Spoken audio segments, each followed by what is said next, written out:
తెలంగాణ గుండెకాయ హైదరాబాద్ పట్టణంలో GHMC commissioner Amrapali madam పర్యటన చాలు చేసింది.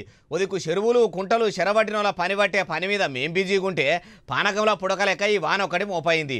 ఉత్తప్పుడు హైదరాబాద్ పట్టణమే ఆగమాగం ఉంటుంది, చందన చందన ఉంటుంది. అసోంటిది ఇప్పుడెట్లుందో అని చూసేందుకే వెళ్ళిందట. అన్నా అన్నా లోగో పట్టుకొని కొంచెం పట్నంలో ఉన్న టోలీ చౌకు కాడ వరద ఎట్లున్నది ఏం కథ అని అరుచుకొని వచ్చి చూసిందట. రోడ్ల మీదనే వరదలు పోతున్నాయి కాబట్టి నాలాలు మంచిగున్నాయా లేకుంటే ఏడనాన్న తిప్పలు అవుతున్నదా అని ఆఫీసర్లు అందరూ కూడా ఎట్టెట్లా పని చేస్తున్నారు అని అన్ని ముచ్చట్లు అరుచుకున్నదట. రేపు కూడా వెరీ హెవీ రెయిన్ఫాల్ ఉంటుంది. సో ఎవరైనా if you can stay at home అవసరం ఉంటే తప్పిస్తే బయటికి రావద్దు. చిన్నపిల్లల్ని రోడ్డు మీద ఒక్కరినే వెళ్ళనివ్వద్దు. ప్లస్ అలర్ట్గా ఉండండి.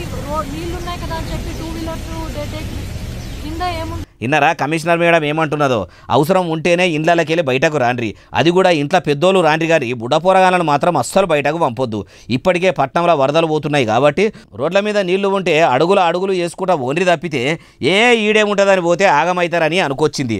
ఇంకా వానలు 2 రోజుల దాకా ఉన్నాయి కాబట్టి పైలంగా ఉండాలని పట్నం ప్రజలకు చెప్పుకొచ్చింది. అమ్మ మేడము పబ్లిక్ పైలంగానే ఉంటారు. గత ప్రభుత్వంలో వరదలు వచ్చినప్పుడు భాగ్యనగరం ఇట్లనే అలవడ్డది. మార్పు తీసుకొస్తామని కాంగ్రెస్ వాళ్ళు అధికారంలో ఉన్న ఇట్లనే తలగబడ్డది. మీరే మంచిగా మనసు పెట్టి నీళ్ళల్లో మునగకుండా ఏదన్నా ఉపాయం చెయ్యండి అంటుర్రు ఈ ముచ్చటిన్నోళ్ళు.